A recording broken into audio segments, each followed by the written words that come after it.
La educación en Roma. Roma se fundó en el año 753 a.C., a orillas del río Tíber. Nació como una urbe de pequeñas dimensiones en medio de un valle rodeado por 7 colonias. La mayoría de sus fundadores eran latinos. Su fundador fue Rómulo, quien le dio el nombre a Roma. En cuanto a la educación, en la antigua Roma se ve condicionada por dos hechos. Por un lado, la trascendental helenización, que se vio reflejada en todos los aspectos en la historia de Roma.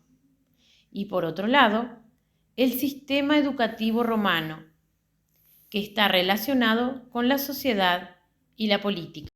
Los elementos que estaban presentes y que condicionan la educación fue su profundo carácter aristocrático, y que la educación romana, en cuanto a su articulación y sus contenidos, es fundamentalmente un fenómeno urbano. Las personas que nacían o se criaban con esclavos recibían una educación acorde a su futura profesión, la cual era heredada por las familias. La educación en Roma se divide en 3 etapas. La primera fue la época monárquica, que va del siglo VIII a.C. al siglo VI a.C. La segunda época se denominó República, del siglo VI a.C. al siglo I a.C. Y la tercera época corresponde al Bajo Imperio, que va del siglo I a.C. al siglo V después de Cristo. En la primera etapa, la etapa monárquica, la educación comienza en el hogar hasta los 7 años, bajo la supervisión de la madre. De los 7 a los 17 era el padre quien se encargaba de la educación, únicamente en caso del niño, ya que la niña continuaba aprendiendo de la madre y de los 17 en adelante lo hace una persona allegada a la familia, con quien estaba aproximadamente un año. El joven romano aprenderá los elementos fundamentales necesarios para su posterior actividad en la vida pública o en el ejército. Este pasaba a realizar su servicio militar primero como soldado raso, pero muy pronto, en correspondencia con el estatus social de la familia a la que pertenecía, se integraba bien mediante elección del pueblo o por designación del jefe del ejército. La segunda etapa, la etapa república, el mundo romano vivirá un contundente proceso de helenización que en un primer momento afectará a los círculos nobiliarios para irse diluyendo entre toda la sociedad paulatinamente.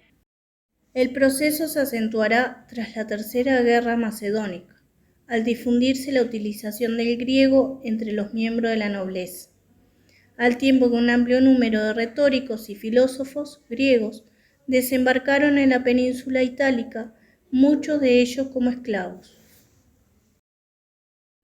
Este acercamiento al mundo helenístico no estuvo libre de polémica, como el decreto de expulsión de todos los filósofos y retóricos griegos que dictó el Senado en el año 161 a.C., expulsiones que se sucederán en el tiempo. Pero a la helenización de la sociedad no se le podía poner freno, y el propio Catón, uno de los más encendidos defensores de la tradición romana, estudiará a los maestros griegos. Es lógico pensar, este proceso de helenización tendrá su reflejo en la educación. Desde los últimos años de la República, lo educativo abandona el entorno familiar para convertirse en algo público. En este periodo, los niños comenzaban la escuela, en donde profundizaban en la escritura, la lectura y el cálculo. El método de aprendizaje era la memorización. A partir de los 12 años, los niños aprendían latín, griego, gramática y literatura.